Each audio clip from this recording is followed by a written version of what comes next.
اپنے مختلف کام ان کو سونپے، اور کچھ لوگ کہتے ہیں چونکہ سائنٹیفکلی ہم ان کو ثابت نہیں کر سکتے لہذا یہ کوئی وجود نہیں رکھتے.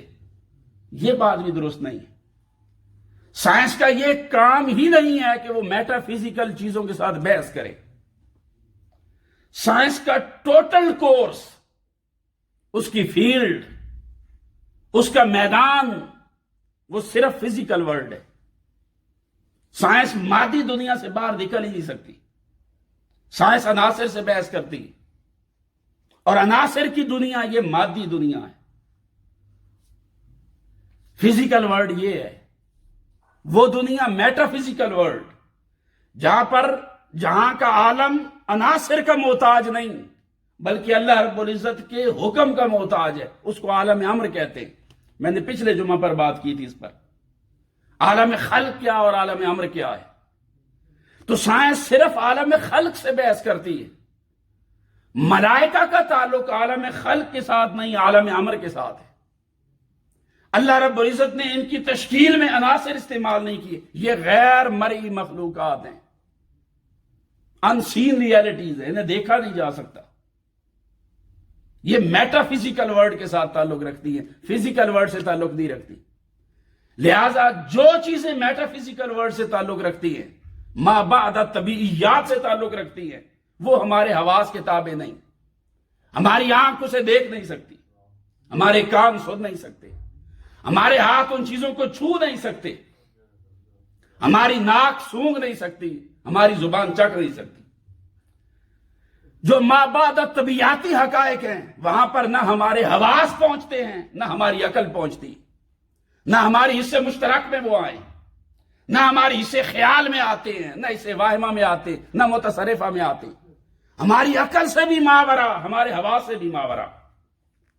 لہذا فرشتوں کا وجود، اللہ کی جنت کا وجود، اللہ کی وحی کا وجود، خود اللہ رب العزت کی ذات کا وجود، یہ وہ میٹا فزیکل حقائق ہیں، ما بعد طبیعیاتی حقائق ہیں جن تک انسان کا شعور اور عقل پہنچتے ہی نہیں.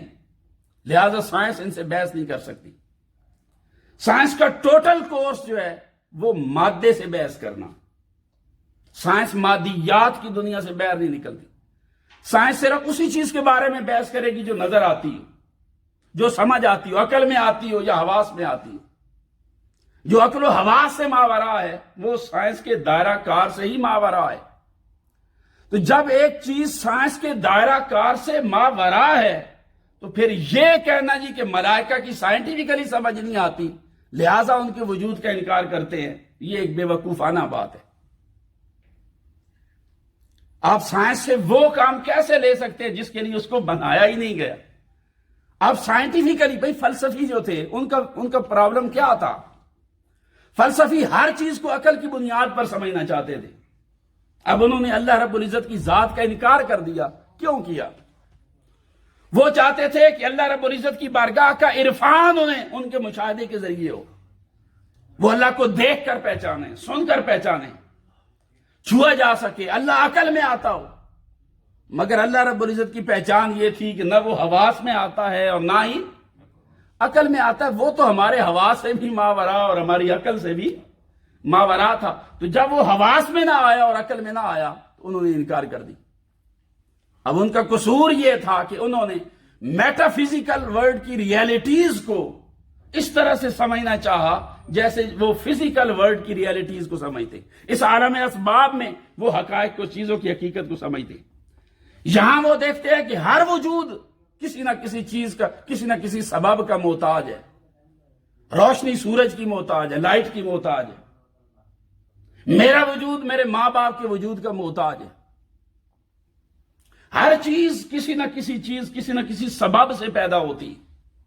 تو اس عالم اسباب میں وہ علتیں تلاش کرتے ہیں کہ کون سی چیز کے پیچھے سبب کیا ہے، اور وہ ہر چیز کے سبب کے پیچھے پیچھے جاتے جاتے جاتے جاتے پھر ایک علت ایسی بھی آتی ہے جس نے ساری ان علتوں کو وجود عطا فرمایا. بھائی میں اس دنیا میں اس لیے آیا کہ میرے ماں باپ آئے تھے، میرے ماں باپ میرے اس دنیا میں آنے کا ذریعہ بنے، میرے ماں باپ کے دنیا میں آنے کا ذریعہ ان کے والدین بنے، پھر ان کے والدین کے اس دنیا میں آنے کا ذریعہ ان کے والدین بنے. اسی طرح دیگر مخلوقات اللہ رب العزت نے ان کی علتیں پیچھے پیدا فرمائیں، اور ہر ایک کسی نہ کسی سبب اور علت کے نتیجہ میں اس دنیا کے اندر آیا، اور اللہ رب العزت نے عناصر کو ملا کر اس کو وجود عطا فرمایا. آپ اگر یوں علتوں کی اس بحث کو پیچھے لیتے چلے جائیں، ایک مقام ایسا آتا ہے، ایک ہستی کہ جو ساری علتوں کی علت ہے، مگر اس ہستی کی کوئی علت نہیں ہے. اس نے ہر وجود کو وجود بخشا ہے، مگر اس کا اپنا وجود کسی علت کا محتاج نہیں. اب وہ جو ہستی ہے، اب اس ہستی کا عرفان اگر انسان عقل کی بنیاد پر یا فلسفے کی بنیاد پر یا کوئی سائنسدان اپنے سائنس کے اصولوں کی بنیاد پر کرنا چاہے گا تو وہ کبھی بھی اس بارگاہ کا عرفان حاصل نہیں کر سکے گا. اس لیے کہ سائنس کی پوری دنیا وہ فزیکل ورلڈ کے ساتھ تعلق رکھتی ہے، جس میں علت اور معلول کا آپس میں تعلق ہے، جس میں سبب اور مسبب کا آپس میں تعلق ہے، جس میں ہر چیز کی کوئی نہ کوئی وجہ ہے، کوئی ریزن ہے، جس میں ہر وجود کو اللہ رب العزت نے کسی عنصر سے پیدا فرمایا ہے. تو عناصر کی دنیا ہے. اللہ رب العزت کی بارگاہ تک جا کر پہنچتے ہیں تو وہاں پر عناصر نہیں پہنچتے، بلکہ اس کی ذات سے بہت پہلے اس کے ملائکہ کا وجود عناصر کا محتاج نہیں، اس کی جنت عناصر کی محتاج نہیں، اس کے ملائکہ عناصر کے محتاج نہیں.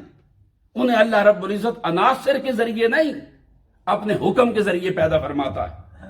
وہ چیزیں عالم خلق سے نہیں، عالم امر سے تعلق رکھتی. اسی طرح فرشتوں کا وجود عالم خلق نہیں، عالم امر سے تعلق رکھتا ہے. لہذا یہ کہنا کہ ان کا وجود عقل میں نہیں آتا، یہ سائنٹیفیکلی اس کو پروو نہیں کیا جا سکتا، ثابت نہیں کیا جا سکتا، لہذا فرشتوں کے وجود کا انکار کر دیا جائے. جو بندہ عقل کی بنیاد پر ملائکہ کے وجود کا انکار کرے گا وہ انکار قرآن کرے گا، اور انکار قرآن کفر ہے. لہذا جہاں پر اللہ رب العزت نے ملائکہ کی بات کی، فرشتوں کی بات کی، ان کے وجود، ان کے مختلف وظائف بیان کیے، یہ کوئی انسانی روحانی قوتیں نہیں، یہ علیحدہ مستقل وجود ہیں.